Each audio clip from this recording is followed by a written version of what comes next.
మనకున్న ఈ greatest opportunities ఉన్నాయి. అంటే నాకు మనం విదేశాలకు వెళ్ళి అంటే మనం ఒక దుర్గేష్ గారికి కూడా మీ దృష్టికి తీసుకొస్తున్నాం. ఇప్పుడు ఉదాహరణకి మనం కర్నూలు వెళ్తే అక్కడ బ్లాక్ బక్స్ ఉన్న క్షేత్రం ఏంటో ఏరి ప్రాంతం ఏంటది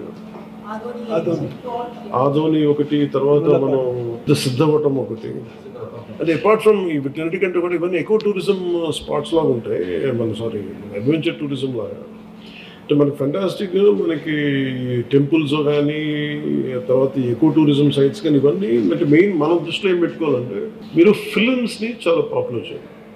బిగినింగ్లో న్యూజిలాండ్ ఒకటి, ఇప్పుడు ఈ మధ్యన యుక్రెయిన్ కానీ ఇవన్నీ ఏంటి అంటే ఫిలిమ్స్ మనం చాలా ఈజీగా ప్రమోట్ చేయొచ్చు. అంటే ఇప్పుడు న్యూజిలాండ్ ఏమన్నదంటే ఈవెన్ మన మధ్య సింగపూర్లో కూడా if you promote one film that will become your pamphlet. మనం ఖర్చు పెట్టి తక్కువ వద్దేను మనకి వచ్చే మైలేజ్ ఎక్కువ ఉంది. అందుకని మీరు ఫిల్మ్ ఫ్రెండ్లీ కనుక కొన్ని అంటే చాలా క్లాసిక్ లొకేషన్స్ అని నేను చాలాసార్లు అనిపించేది use to go out of countries. మనకి లోకల్ ఎంప్లాయ్మెంట్కి కానీ దీనికి కానీ మీరు దీంట్లో ఒక్కటి ఇంక్లూడ్ చేయాల్సింది ఫిల్మ్ ఫ్రెండ్లీ అప్రోచ్ కనుక పెడితే లొకేషన్స్ అన్ని కూడా మన దగ్గర చాలా బాగున్నాయి. మీరు అది కనుక పెడితే ఇవన్నీ కూడా దే బికమ్ అవర్ ఫాంటెడ్. నాకేం లేదు, ఇప్పుడు నేను చాలాసార్లు ఇప్పుడు ఆంధ్రప్రదేశ్కి వచ్చి can we give collective package. నేను ఇక్కడికి వచ్చి నేను ఇక్కడ రావాలి, నాకు ఏంటి ఆంధ్రప్రదేశ్ ఆఫర్ చేస్తుంది అంటే మనకు వైల్డ్ లైఫ్ శాంక్చురీస్ ఉన్నాయి, నాగార్జున సాగర్ టైగర్ రిజర్వ్ ఉంది, ఎలిఫెంట్ క్యాంప్స్ ఉన్నాయి, అలాగే మనకి అడ్వెంచర్ ఒకటి బాగా ప్రమోట్ చేయాలి. ఈ మౌంటైనీరింగ్ కానీ మనకి ఉదాహరణకి మన నేటివ్గా చాలామంది ఆ నల్గొండలో ఒక అబ్బాయి ఉన్నాడు, కొండలు ఎక్కుతాడు, బేర్ హ్యాండ్ స్పైడర్ మ్యాన్ అని ఉన్నాయి. సో అలాంటి మనకి అడ్వెంచర్ స్పోర్ట్స్ ఒకటి, కెనోయింగ్ ఒకటి మనకి చాలా ఉన్నాయి. అలాగే మనకి గండికోట, హార్స్లీ హిల్స్ ఉంది, బ్యూటిఫుల్ మనకి చిన్న హిల్ స్టేషన్కి వెళ్ళి ఉంది. అలాగే హెరిటేజ్ మనకి గోల్డెన్ సైట్స్ ఉన్నాయి. గుడిమలం చాలా ఏన్షియన్ టెంపుల్ అది. దీనికి రైట్ ఫ్యాంప్లెట్స్ అంటే నేను చాలాసార్లు మన పిసిఎఫ్ కథలో మాట్లాడితే చాలా ఎకో టూరిజం సెంటర్స్ చాలా ఉన్నాయి, కానీ కాకినాడలో ఉంది ఏంటంటే మన బ్రిడ్జ్ అంతా ఉంది మడాడూరులోకి. దానికి నేను వెళ్ళి సర్చ్ చేసి అవుట్ ఆఫ్ ఇంట్రెస్ట్ దొరుకుతుంది, కానీ అనేది పబ్లిక్కి దొరకదు. In general it is not hitting on my face. నేను వెళ్తుంటే మనం ఒక major we have to come out with advertisement plan.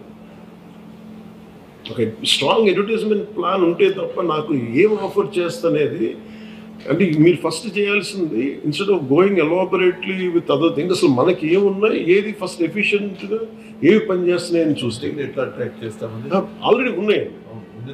ఉదాహరణకి నేను మొన్న మహారాష్ట్ర పర్యటనకి వెళ్తే లాతూరు వాళ్ళు అడిగింది నేను సోలాపూర్లో మాకు రావడానికి మాకు అవకాశం లేదు, ట్రైన్ లేదు మాకు, మీరు మాట్లాడి ట్రైన్ అని చెప్పగలను, ఫ్లైట్ ఒకటి, ఇది ప్రతిరోజు 1000 మంది వస్తారు ఓన్లీ లాతూర్ నుంచి.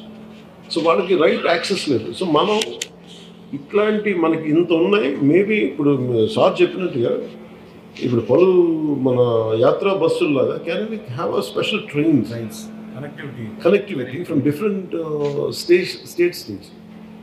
Maybe we can start one season, maybe ఈ సమ్మర్ అనుకున్న వింటర్లోనో ఏదో ఒక సీజన్ ఈ ట్రైన్ వచ్చి మన రాజస్థాన్లో ప్యాలెస్టాన్ వీల్స్ లాగా can we have one dedicated train. Maybe we can sit down మీరు వస్తే ఇప్పుడు యాత్రా బస్సుల్లాగా మీకు వస్తే మీరు దీంట్లో జాయిన్ అయితే maybe we'll attract lot of foreign tourist or exclusive Indian tourist లాగా.